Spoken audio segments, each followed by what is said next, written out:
कि 3 दिन चली मौद्रिक पॉलिसी नीति कमेटी की बैठक के बाद आरबीआई ने अपनी पॉलिसी की घोषणा कर दी। घोषणा का सबसे बड़ा बिंदु जो था, जो सबसे बड़ी हाईलाइट थी, वो ये थी कि रेपो रेट में कोई बदलाव नहीं किया गया, लेकिन ये जरूर कहा गया कि महंगाई की दर बढ़ सकती है।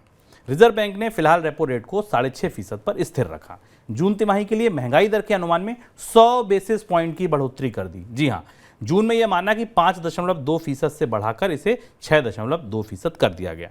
इस पर आपको बहुत चौंकने की जरूरत नहीं है, क्योंकि अगर आप मनी सेंट्रल देखते हैं तो हमने आपको बताया कब सब्जी महंगी हुई, कब मसाले महंगे हुए, कब तेल महंगा हुआ, कब अनाज महंगा हुआ। तो उसी के सहारे ये महंगाई नापी जाती है और आरबीआई को भी समझ में आ गया कि हाँ भाई, इतनी खबरें हैं तो महंगाई तो बढ़ेगी। एक चीज और हुई कि ग्रोथ दर का जो अनुमान था, जो आर्थिक विकास दर का अनुमान था, उसे 23-24 के लिए 6.5% पर बरकरार रखा गया। यहां आरबीआई क्या थोड़ा ज्यादा सकारात्मक दिखा, ज्यादा उत्साहित दिखा, ये समझेंगे। आरबीआई ने यह भी कहा कि 19 मई से 28 जुलाई के दौरान बैंकों के पास जो अतिरिक्त पैसा जमा हुआ, ये कौन सा पैसा था? 2000 के नोट बंद हुए, अतिरिक्त पैसा आया होगा, उसके लिए बैंकों को सीआरआर के तहत अतिरिक्त 10% रिजर्व रखना होगा। सीआरआर अभी 4% जो है, अगर इस दौरान आपके पास कुछ एक्स्ट्रा पैसा आया है सेविंग अकाउंट और एफडी में, तो आपको उस पर 10% का एक्स्ट्रा रिजर्व रखना होगा। इसके साथ साथ आरबीआई ने बैंकों को यह निर्देश दिया कि वे ग्राहकों को होम लोन पर फिक्स ईएमआई का विकल्प उपलब्ध कराएं। यह थी हाईलाइट। अब एक एक करके फैसला, आपको सबसे कठिन फैसला आपको कौन सा लगा? सबसे कठिन या उलझा हुआ फैसला आपको लगा होगा सीआरआर वाला। तो शुरुआत यहीं से करते हैं, धागा यहीं से पकड़ते हैं और फिर पॉलिसी को उधेड़ते हैं। सर, पहला ये कि आरबीआई ने ये जो सीआरआर का फैसला लिया, इसका क्या मतलब है, ये फैसला क्या है? शुभम, आरबीआई की मॉनेटरी पॉलिसी में कई सारी महत्वपूर्ण चीज़ें हैं और पहले हम इसका संदर्भ समझ लें कि मौद्रिक नीति क्यों इतनी महत्वपूर्ण है, जिसे हम मनी सेंट्रल की चर्चाओं में बराबर बताते रहें। ये मौद्रिक नीति भारत में बढ़ती हुई महंगाई, आर्थिक विकास दर में गिरावट, अंतर्राष्ट्रीय स्तर पर कई सारे घटनाक्रम जिसमें कच्चे तेल में वापस लौटती तेजी, इन सारी परिस्थितियों के बीच आ रही है। बिल्कुल सामान्य रूप से आई हुई मौद्रिक नीति की समीक्षा नहीं है और इस उलझन का असर हमें आज रिजर्व बैंक की इस पॉलिसी पर दिखाई पड़ा। जब रिजर्व बैंक गवर्नर पॉलिसी के बाद अपना बयान पढ़ रहे थे तो उसमें कई सारी ऐसी चीजें थी जिसमें जो कहना चाह रहे थे और जो कह रहे थे उनके बीच लाइनों में, मध्य में, बीच में कई सारी चीजें छिपी हुई थी जिन्हें हम पकड़ने की कोशिश करते हैं। और उनमें ये जो फैसला आया इंक्रीमेंटल सीआरआर का, इस पर काफी चर्चा हुई। अचानक बाजार में ऐसा माना गया कि जैसे रिजर्व बैंक ने बैंकों के लिए सीआरआर बढ़ा दी है या उनका कैश रिजर्व रेशियो बढ़ा दिया है। सीआरआर के बारे में आप जानते होंगे कि बैंकों को जमा के अगेंस्ट एक सुरक्षित राशि रखनी पड़ती है और हर 100 रुपए पर उन्हें 4 रुपए के आसपास की सुरक्षित राशि जमा के बदले रखनी पड़ती है। अब यह फैसला तात्कालिक तौर पर ऐसा लगता है और किया भी गया, ये फैसला इसलिए किया गया क्योंकि 2000 के नोट के कारण जो बैंकों के पास एक्स्ट्रा लिक्विडिटी आई थी उसे कंट्रोल करने के लिए, उसे नियमित करने, उसे रोकने के लिए रिजर्व बैंक ने कहा कि हम इंक्रीमेंटल 10% की सीआरआर, काफ़ी बड़ा नंबर है, 10% की सीआरआर का नंबर काफ़ी बड़ा है, इंक्रीमेंटल 10% की सीआरआर बढ़ा रहे हैं। यानी जिस बैंक के पास जितने अतिरिक्त डिपॉजिट 2000 के नोट वाली समय के दौरान आए होंगे, पिछले 2 महीने के दौरान आए होंगे, उस जमा पर बैंकों को और ज़्यादा पैसा रोकना पड़ेगा। जैसे वो 4 रुपये रोकते थे, 10 रुपये और रोकने पड़ेंगे, जिससे कि ये बाजार में तरलता कम हो सके। 95,000 से 1 लाख करोड़ रुपए के आसपास इस कदम से रिजर्व बैंक बाजार से पूंजी खींचेगा। तात्कालिक तौर पर आपको लगेगा कि ये फैसला केवल 2000 के नोटों के संदर्भ में किया गया, क्योंकि ये फैसला रिजर्व बैंक ने कहा कि सितंबर के पहले हफ्ते में इसकी समीक्षा करेगा और तब तक शायद जितनी अतिरिक्त पूंजी या लिक्विडिटी बैंकों में आ गई है उसे संतुलित कर लिया जाएगा। पर बैंक इसे इतना ही नहीं पढ़ेंगे। बैंकों को दिख रहा है कि रिजर्व बैंक सीधे तौर पर रेपो रेट में किसी बड़ी बढ़ोतरी की स्थिति में अभी नहीं है, क्योंकि रिजर्व बैंक पॉज के तौर पर इंतजार करना चाहता है। इस फैसले का आधा असर हम आपको समझ में आएगा रिजर्व बैंक के महंगाई के आकलन में। लेकिन मौजूदा परिस्थिति में वो बैंकरों को इस बात का संकेत देना चाहता है कि अगर बाजार में ज्यादा लिक्विडिटी है किसी भी तरह से, तो रिजर्व बैंक के पास और भी रास्ते हैं, स्मार्ट रास्ते हैं, जिनको स्मार्ट रास्ते हैं, उनके जरिए वो बाजार में लिक्विडिटी मैनेज करेगा। शुभम, रिजर्व बैंक चाहता तो इतनी लिक्विडिटी बैंकों के पास छोड़ सकता था, कोई बड़ा इशू नहीं था। 1 लाख करोड़ की लिक्विडिटी बड़ी लिक्विडिटी नहीं होती है, बैंकों के पास ये लिक्विडिटी पड़ी होती। लेकिन अब रिजर्व बैंक ने इसके जरिए संकेत दिया है कि भले ही उसका स्टांस, उसका नजरिया बाजार में रेपो रेट को या ब्याज दरों को स्थिर रखने का हो, लेकिन बाजार में तरलता को, बाजार में पूंजी के प्रवाह को एक सीमा से अधिक नहीं बढ़ने दिया जाएगा, जिससे कि महंगाई को और ईंधन मिल सके।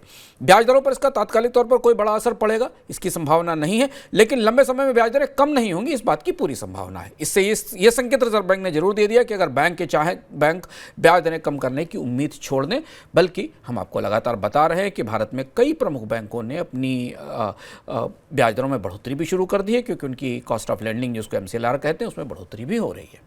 तो एक हिस्सा तो ये है कि भाई ब्याज की जो दर है वो यहीं रहेगी, तो आपकी जो EMI है बढ़ तो सकती है, कम नहीं होगी।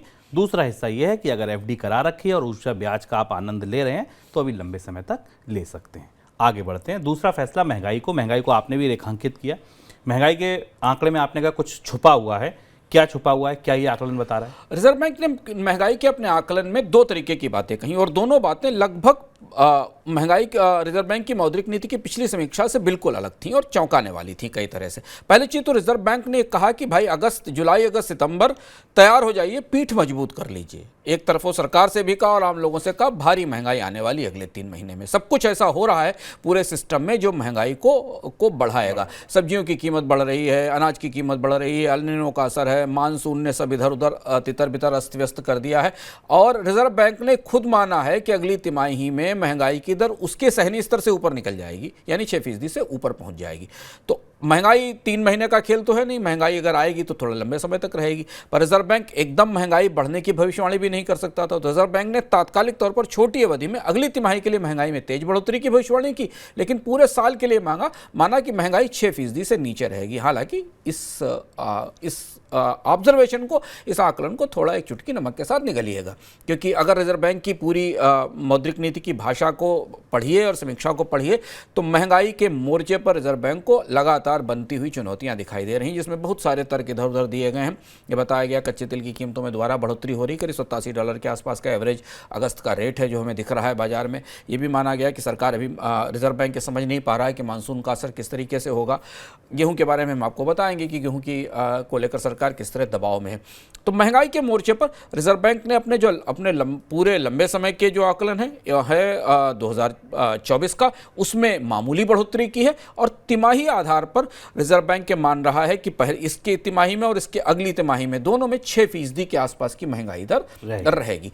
तो महंगाई का मोर्चा खुला है। और यहां से फिर दूसरा संकेत समझिए, जो हमने आपसे पहले सवाल के जवाब में बताया था, क्योंकि रिजर्व बैंक को तत्काल बाजार से 1 लाख करोड़ रुपए क्यों खींचने पड़ रहे हैं, क्योंकि उसको लग रहा है कि महंगाई को ईंधन आने वाले समय में मिलता रहेगा।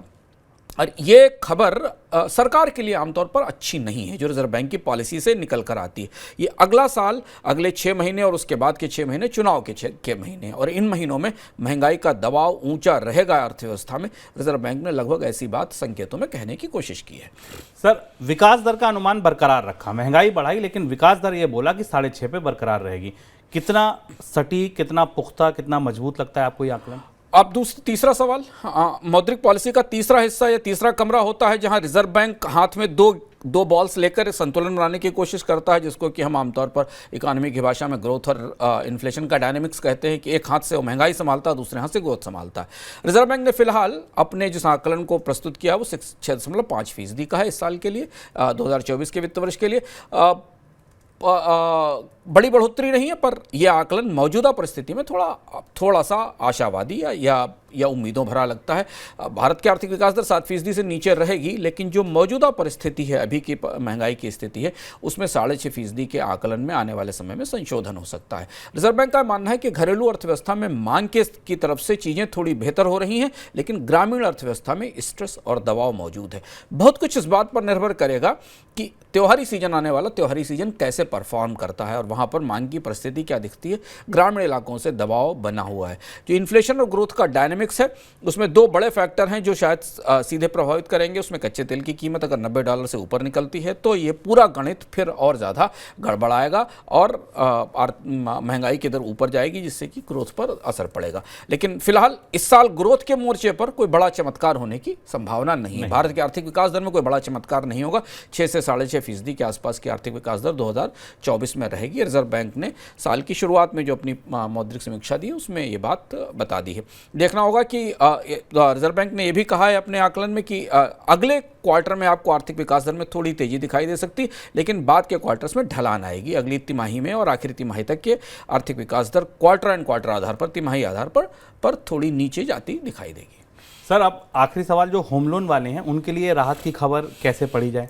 ये दिलचस्प खबर थी और इस बार की इस मॉनेटरी पॉलिसी में जो हमने आपको बताया है सब आर्थिक और मौद्रिक घटनाक्रम है जिनको समझना ज़रूरी है, क्योंकि इसका असर आप बाजार से में आपके कर्ज के ब्याज दर पर, महंगाई पर पड़ता है। पर जो नीतिगत स्तर पर सीधे प्रभावित करने वाला फैसला था वो रिजर्व बैंक का फैसला था फ्लोटिंग रेट लोन्स को लेकर। रिजर्व बैंक ने इस बात का संकेत दिया कि बैंकों को अब ऐसी व्यवस्था करनी होगी जिसमें वो ग्राहकों को फिक्स्ड लोन रेट्स चुनने का विकल्प दें। अगर आप होम लोन लेते हैं या ले रहे हैं या आपने हाल में लोन लिया होगा, बैंक आमतौर पर फिक्स्ड रेट पे लोन देने को डिस्करेज करते हैं, देते नहीं हैं। स्पष्ट रूप से वो मानते हैं कि आपको फ्लोटिंग रेट पे लोन दिया जाए। रिजर्व बैंक ने कहा है कि वो एक नया फ्रेमवर्क लेकर आएगा ब्याज दरें तय करने का, फ्लोटिंग और फिक्स का, जिसमें बैंकों को ये करना, हालांकि ये फैसला बैंक के बोर्ड करेंगे, पर बैंकों को ग्राहकों को ये विकल्प देना होगा कि जब भी वो चाहें तो फिक्स्ड रेट पर ले जा सकते हैं। दूसरा जो बैंकों का कर्ज का जो बोरोइंग शेड्यूल है, जो ईएमआई का ढांचा है जो वो ग्राहकों को ऑफर करते हैं, कर्ज लेने वालों को ऑफर करते हैं, उसे तय करने का तरीका क्या है, इसे भी रिजर्व बैंक बताएगा। इसमें खास तौर पर जो लोन का टेनर है कि कितने समय के लोन की अवधि है, उस हिसाब से ग्राहकों को ये विकल्प दिया जा सकता है कि वो फ्लोटिंग या फिक्स रेट चुनें।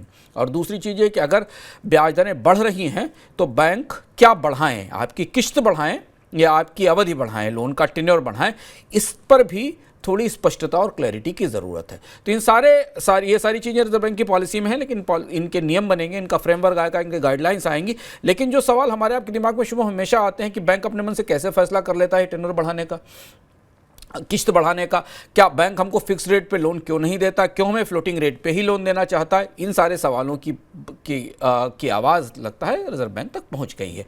तो थोड़े समय में, अगले एक महीने 1.5 महीने में हमें भारत में होम लोन के रेट को तय करने का जो मौजूदा ढांचा है उसमें थोड़ी और ज़्यादा पारदर्शिता आती दिखाई देगी।